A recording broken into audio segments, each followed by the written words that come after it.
redacted, 2300 hours, 24 minutes. Item number, SCP-118, Nuclear Protists. Object Class, Euclid. Special Containment Procedures. Due to the numbers of distribution of SCP-118, containment of various specimen is impossible. Known SCP-118 red zones are to be closed off of all civilian marine vessels and divers under the guise of the military presence or other plausible cover stories. Contacts and navies known to operatives near SCP-118 red zones are to be utilized in order to minimize the passage of military vessels through the red zones. If any area within the red zones have a depth of less than 1500 meters, the restrictions is to be applied to aircraft as well. All human activities in surrounding yellow zones is to be monitored, and any non-military vessels or individuals approaching the red zone are to be turned away. In the red and yellow zones, Protocol Toxic Harvest is to be followed to ensure the removal of devices generated by SCP-118. Furthermore, Protocol Cell Watch is to be followed to ensure the early detection of any emerging red cells. Samples of SCP-118 are to be stored using standard containment procedures for non-virulent anomalous microbes. Description: SCP-118 is a species of ocean-dwelling Protistas that is capable of assembling functioning self-initiating nuclear devices from zeros present in ocean water. While SCP-118 is unknown and hence has not been classified by the scientific community, specimens resemble Protist and Phyllium Eugen flyet, but at significantly increased levels of movement speed, nutrition, storage capable, and resistance to alpha radiation. Specimens of SCP-118 have been found in all the world's oceans and seas. When in survival saltwater environments, specimens of 118 will seek out materials, including but not limited to iron, silver, copper, carbon, TNT, and uranium isotopes. When SCP-118 is localized, the material of interest to materials is absorbed into the cell using a method dependent on the size of the material. Single atoms and molecules, mostly substances that are dissolved in the water, pass through the cellular membrane through specialized protein pumps. Larger particles, smaller than the cell itselh, are ingested through phagocytosis. Larger pieces will have particles torn off through the unknown mechanism. They're then absorbed using the first two methods. This mining occurs even on solid and hard substances such as metal ingots. On reaching the threshold of absorbed materials, specimens of SCP-118 are moved towards an assembled area at the bottom of the body of the water, which they are present in, which contributes to the assembly of the nuclear device. Nuclear devices assembled are gun-type fission devices, using uranium-235 in their visual material. Observations of devices in the process of being assembled show the process starts with the assembly of the metallic rounded cylindrical casting of the device, followed by the creation of two subcritical masses of uranium and the conventional explosives to propel them into each other. The mechanism by which SCP-118 enriches harvest uranium is currently unknown, has been scratched out.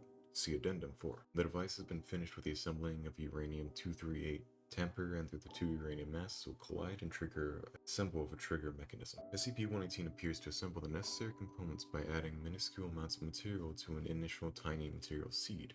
Differing atoms and molecules can be added to the same component, and assembled components are not necessarily homogeneous. It is currently unknown whether SCP-118 builds on the seed atom by atom or by adding very small sub-micrometer fragments. The mechanism by which SCP-118 attaches new material to the seed seemingly is unknown. The assembly time depends on the size of the device being assembled. Water conditions and mineral variable, but observations suggest that 300 days for a medium-sized device can be considered average. Once a nuclear device is finished, SCP-118 will detonate the device by completing a circuit in the trigger mechanism. Now, 90% of the nuclear explosion resulted as a result of 119 have had yielded to 20 to 35 kilotons in range. Although yields as low as 4 kilotons and up to redacted kilotons have been reported. Aside from cases involving human interference, failure to detonate has never been observed, as all nuclear devices reported have been demonstrated to their own accord and removed from the water prior to completion.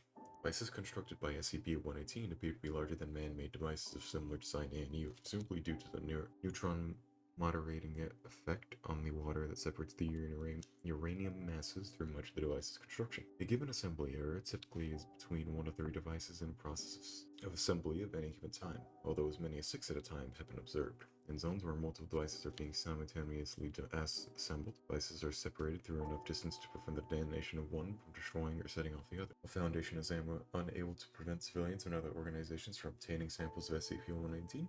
Its superficial similarity to existing species, few numbers relative to all ocean Protista, lack of anomalous behavior besides material-rich bodies of water, and Foundation standard monitoring of scientific studies is at risk of uncovering information about anomalous biological species.